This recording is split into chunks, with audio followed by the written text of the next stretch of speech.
Amigos telespectadores da Rede Vida de Televisão e do programa Páginas Difíceis da Bíblia, sempre unidos aos sábados, neste mesmo horário, 13h30 da tarde.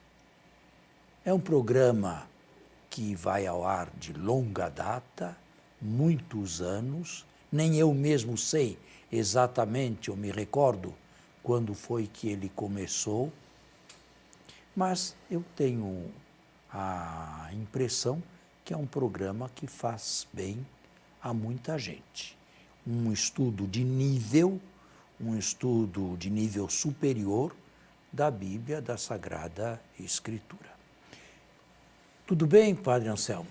Graças a Deus. Tudo na santa paz e sempre é um prazer enorme, uma alegria muito grande estar aqui com o Senhor, partilhando juntos e aprendendo para prolongar a minha teologia cada vez mais, a minha teologia bíblica, através dos seus ensinamentos e partilhando um pouquinho de tudo aquilo que sabemos com os nossos queridos telespectadores. Muito bem. Nós temos que abrir um novo parênteses. O autor da carta aos Hebreus, no seu capítulo 5º, afirma que Jesus elevou orações com grandes gritos e lágrimas a Deus. Certamente ele tinha diante dos olhos esta cena do Getsemane. Só que continua dizendo, e foi atendido por causa da sua reverência. Os evangelistas mostram claramente que não foi atendido. E então, como explicar esta aparente contradição? Alguns quiseram ser radicais. Foram aos manuscritos e afirmaram que no início da tradição manuscrita deveria estar e não foi atendido.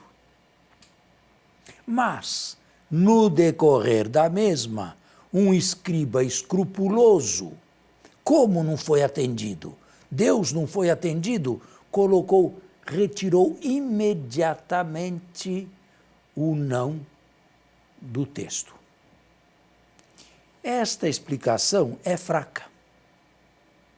Ela cai por terra porque nós não conhecemos nenhum manuscrito da carta aos Hebreus onde esteja escrito e não foi atendido.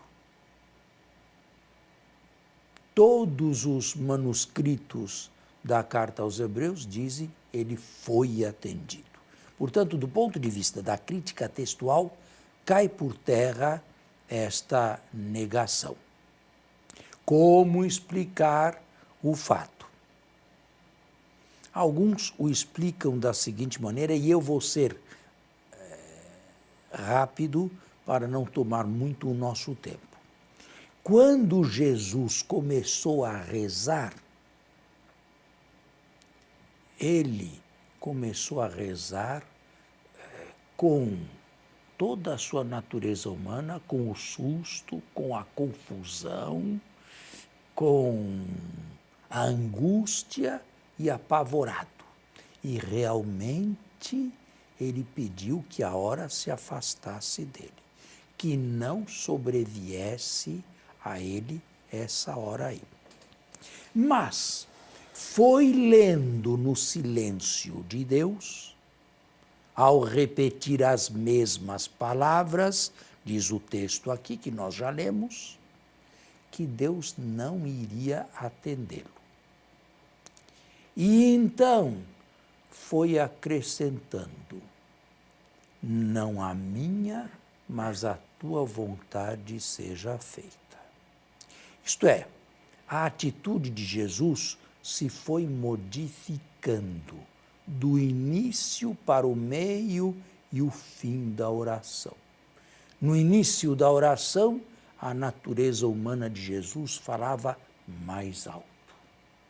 No meio e no fim, ele cedeu e aceitou plenamente a vontade de Deus.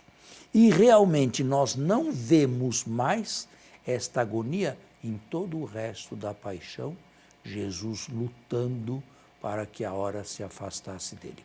Isto foi apenas nesse momento aqui. Joaquim Jeremias, um exegeta famoso, protestante, mas bem conceituado e de muito conteúdo, nos dá a seguinte opinião. Ele não foi atendido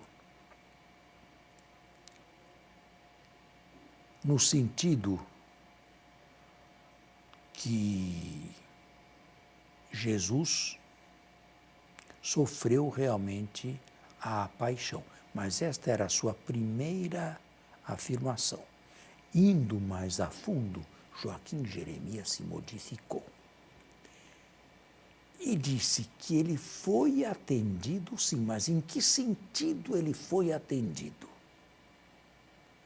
No sentido de pedir a própria vitória. E nesse sentido ele foi atendido, pedindo a própria vitória. Acontece, porém, que uma leitura atenta do texto não mostra Jesus pedindo a própria vitória. Mostra um Jesus angustiado, apavorado, medroso. Como é que esse Jesus pede a própria vitória? Ele não pede a própria vitória, ele pede para escapar daquele momento terrível em que ele se encontrava. Joaquim Jeremias vai mais adiante. Ele foi atendido, mas ele foi atendido num outro nível, num nível superior. Sempre para explicar a carta aos Hebreus, e foi atendido.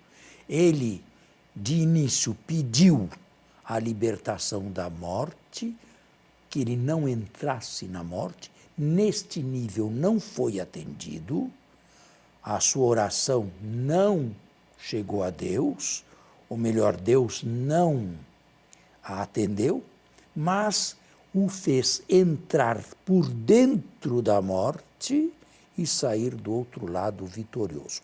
Neste sentido mais amplo e mais elevado, Jesus foi atendido.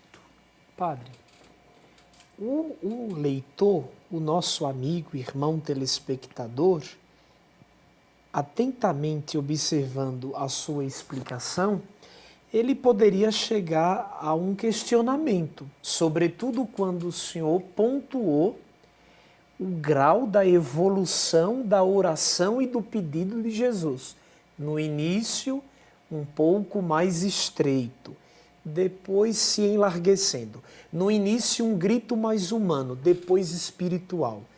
Deus em evolução, isso combina? Deus em evolução? Não, o homem em evolução. O homem Jesus em evolução. A natureza humana de Jesus em evolução.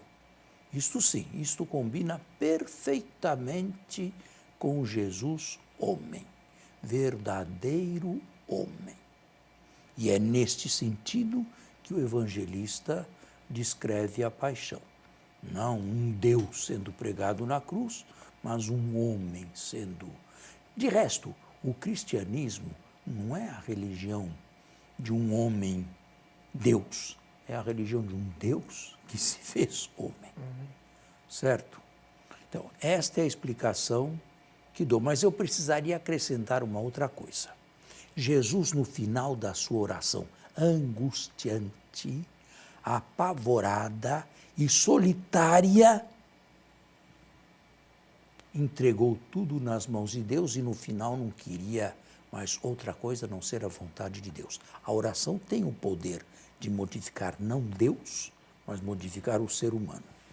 Tem esse poder aqui. Sim. Eu começo num nível e e depois vou me modificando à custa de rezar e, sobretudo, de uma oração angustiante. Certo? Agora, é preciso tomar cuidado. Jesus apresentou a sua prece a Deus, a sua angústia a Deus, com uma mão, mas não levantou com a outra exatamente e, sobretudo, no final da oração, a solução que ele entrevia. Esta mão aqui, que de início estava elevada, afasta de mim esta hora, foi cedendo, cedendo, cedendo, e no fim ficou apenas esta. Se não for do teu agrado, que esta hora venha sobre mim. E nós devemos aprender com Jesus também a oferecer os nossos sofrimentos, os nossos tormentos a Deus, mas não com a segunda mão a nossa solução. O problema é este e a solução é esta. Isto não é rezar com atenção e com reverência. Isto é querer torcer o pescoço de Deus. E isto não se faz nem com a oração. Ele não nos atende desta maneira. Ele não nos atende sob pressão. Deixemos que Ele mesmo nos dê a solução como, quando e de que forma Ele quiser. Vamos fazer um intervalo e já voltamos.